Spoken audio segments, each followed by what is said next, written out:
Hey guys, welcome to Newswave, your place for up-to-date information on tech and video games. It is Wednesday, March 29th, and this is Newswave. So let's start with something really, really cool. Actually, somebody on Reddit, and then over on YouTube, there's this new thing going on in Zelda Breath of the Wild, where we are now trying to break paragliding records. And of course, users are going to do some pretty crazy things to get some very high scores, and that's really cool. It looks like a lot of fun. So a few users, one in particular, got things started by gliding for 6,579 meters. And of course, this is over quite a bit of time. It generally seems to be around 19 to 23 minutes or so at a time. So they got started there on Reddit, and the way they do it is they jump off, of course, of the main tower where they start the quest or the competition, jump off, start gliding. If they get close to the ground, they use a combination of bomb arrows to then fly back up in the air because it creates an updraft, and then from there you are off. They use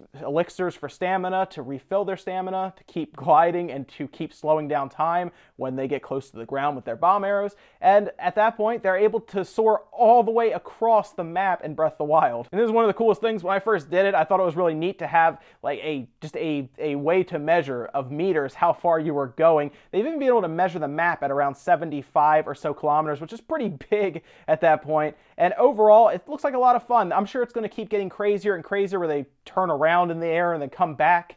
And I can't wait to see the kinds of, I guess, records that they put up. I wouldn't even be surprised if they get to a point where the Switch in handheld mode runs out of battery power before they even land at that point. But we'll have to see how crazy they get with this, because right now, the highest that I've seen is 7,616 meters in the air, and it took them 22 minutes. And after getting that full Destiny 2 look on Twitter, they did put out a small teaser, about a minute, of Last City just kind of burning and going crazy, and now they have a date set for a full reveal, March 30th, so not too long. Tomorrow, we should have a good look at Destiny 2, and hopefully it looks really cool. I can't imagine it's going to look much different than the first one. Of course, they will have a lot of updated stuff to it, I'm sure. Maybe work out some kinks with gameplay and then add it to the PC. But if you're a Destiny fan, I'm sure you're very excited right now. Look for that big teaser, big trailer, I should say, tomorrow. And this is just a quick reminder, last year Nintendo did announce that March 31st of this year, the DSi shop will be closing, so if you have any points left on there, make sure you use them, spend them. If you have something you wanted to buy on your DSi, buy it now, because the 31st, it will be closed and you will not be able to access it, so make sure you're on there and get what you need to. And over on Digital Foundry, they did a full analysis of Splatoon 2, specifically during the test fire, to see exactly how it performs and how well it does with things like resolution and frame rate. For the most part, it did really well. The frame rate was a solid 60 frames constantly. There was no real drops that they could find, and overall, it performed well. But they did notice that in handheld mode, dynamic scaling was at play, and they did get all the way down to 548p. Now, did that affect gameplay? Not a lot, really. Not that much. I mean, yes, that is a low resolution to drop to in handheld mode. Just keep in mind it's on the 6.2-inch screen, so it's not going to affect you too much. They did say in dock mode it stayed at a rock-solid 720p, 60 frames. Of course, a game like that is much more important to have a solid frame rate rather than a high resolution. You definitely want 60 frames at all times during competition play. You don't want any dips, because as soon as it drops down, you have excuses being made by one team, especially if Nintendo is very serious about this being an esports game at some point. Really, all you need to take away from this is it performed well. They did make mention that the Wii U version did have times where it would drop from 60 frames during heavy combat sequences, but they even ran quick frame analysis and found that the Switch was as rock solid as it gets, with 0 dips that they saw the entire test fire. Keep in mind, that is a beta build more than likely of the final game, so I'm sure the final game, while running at 720p, should stick at a rock solid 60 frames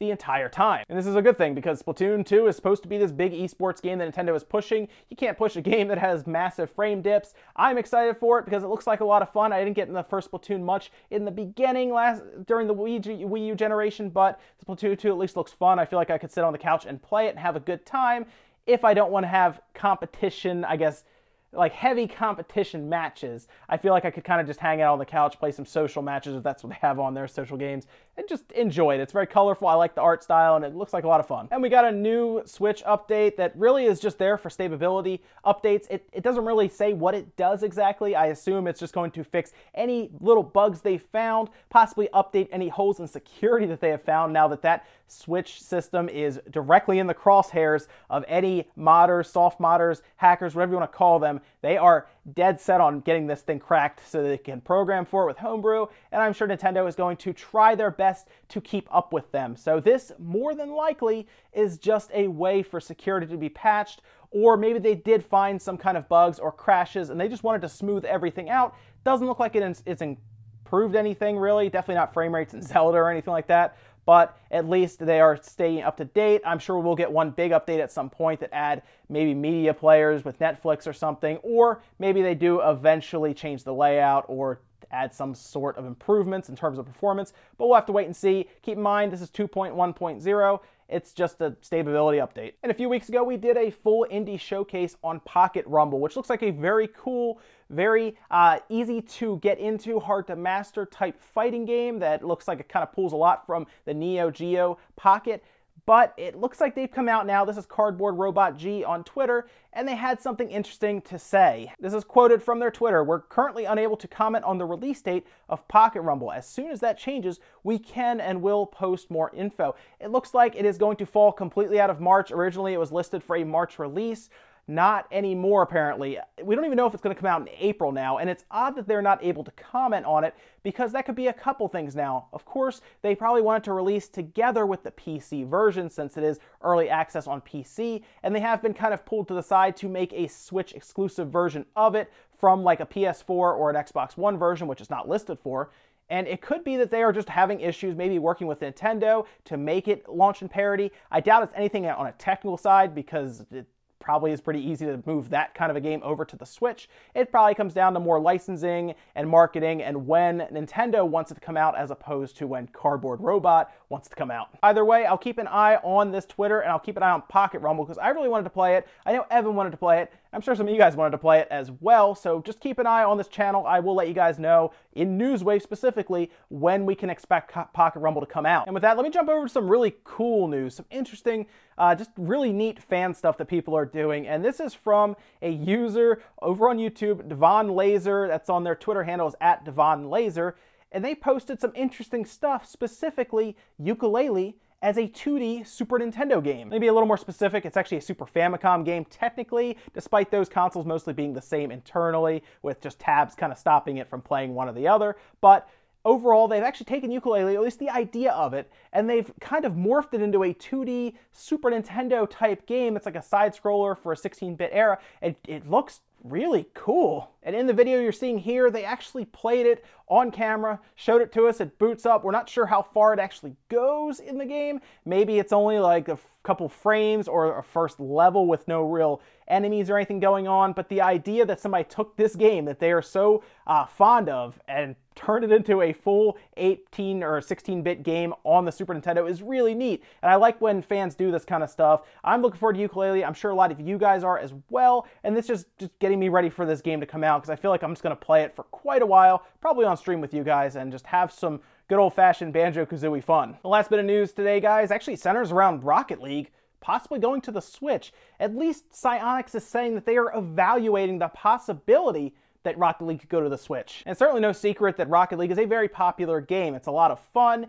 It's something you can enjoy as a competition type game, or something you can just goof around with some friends in a lobby and just play some games as rocket-propelled RC cars, which is an awesome idea when you're playing soccer with RC cars. But nonetheless, they have at least been looking at the Switch. There's been a lot of people saying, hey, you should bring this to the Switch, or when's it coming to the Switch? And they've been talking about it, obviously, because they made a statement, and this is what they said. Just like all of the other platforms, we are evaluating it. We're looking to see what the technical requirements are.